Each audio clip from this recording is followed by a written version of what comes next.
What's up guys, I'm going to do another video, and in this video we're going to be talking about the PlayStation 4 Pro versus Project Scorpio.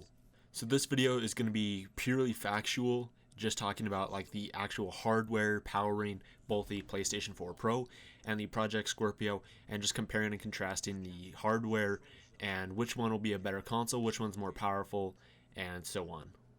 So this comes from Digital Foundry. They posted an article when they initially unveiled the Project Scorpio's hardware, and they included this handy graph that included the hardware specs of the PlayStation 4 Pro and the Project Scorpio, so we can easily compare and contrast it, and I'll leave this article linked down in the description. But the first thing we're going to compare is the CPU.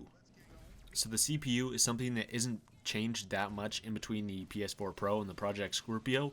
So they are both a Jaguar CPU, but the Scorpio is like very modified. It is a custom Jaguar CPU, whereas the regular PS4 Pro is an 8-core CPU clocked at 2.1 gigahertz, whereas the Project Scorpio is 8 custom x86 cores clocked at 2.3 gigahertz.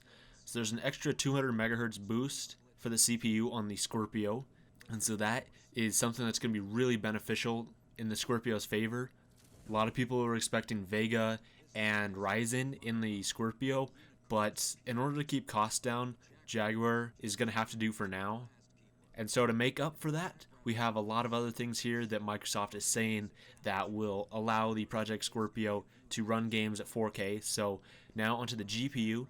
So the PlayStation 4 Pro has 36 GCN compute units at 911 megahertz, whereas the Project Scorpio has 40 compute units at 1172 megahertz. So the Scorpio has 40 compute units that are clocked 261 megahertz higher than the PlayStation 4 Pros, but it also has another 4 compute units as opposed to the PlayStation 4's 36. So GPU typically isn't that big of a bottleneck when it comes to the PlayStation 4 and PlayStation 4 Pro. It's generally the CPU is the biggest bottleneck in these systems, but having them clocked higher and having a few more in it will be able to process more graphics than the PlayStation 4 Pro can. So this next one is a very crucial component that ties in with the CPU. So this is memory, and this is kind of what allows the CPU to be fed, and just the more you have, the better it will be.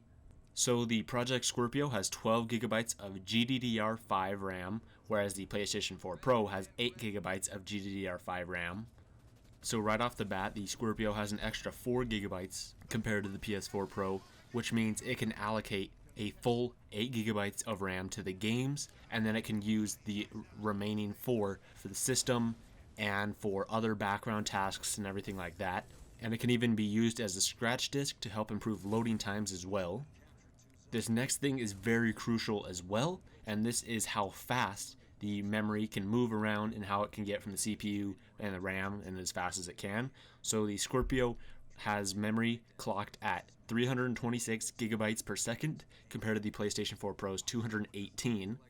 So there's 108 gigabytes per second difference between these two, which is about a 50% boost. And so this is really, really good for the Scorpio, because the more bandwidth they have, the more, bandwidth that you can push between components of the system. So having 326 gigabytes per second is really, really good, and the faster you can get this, and the more you can crank out per second, the better everything will be, the faster games will load, and the better the games will look. So these last two things aren't very crucial at all. The first thing is the hard drive. They both will include a 1 terabyte 2.5 inch hard drive. They both have support for external hard drives that will allow you to increase your storage. And this final thing is the optical drive included in the system. So the Project Scorpio will have the same optical drive that is found in the Xbox One S, which is a 4K Ultra HD Blu-ray player compared to the PlayStation 4's standard Blu-ray. So if you're a movie buff or you just want like an all-in-one system, the Project Scorpio will allow you to play 4K Blu-rays, whereas the PlayStation 4 will not. And yeah, I mean, those last two aren't like a big difference between the two systems. It will be to some people. Some people will say, oh, well, this one has a 4K Blu-ray player, I'll get that. But, that's only a case for a small amount of people. And then the hard drive, I don't think anybody is going to pick one system over the other just because of the internal hard drive. But overall, Microsoft has said that the Scorpio has been specifically designed in almost every single way to ensure that games will run at 4K 60 frames per second and will just be able to squeeze the most out of the system and make it the most powerful console ever. That's not to say that Sony won't be outdone. The PlayStation 4 Pro is a very, very powerful console. It is a lot more powerful than the standard PlayStation 4. And even at 4.2 teraflops compared to the Project Scorpio 6, it still allows some games to run at a true native 4K. Like The Last of Us Remastered runs at a true native 4K on the PlayStation 4 Pro. And I've played it myself, and I can tell you guys that it looks fantastic and it's really great. And I mean, overall, I think the PlayStation 4 Pro was a very good purchase for me.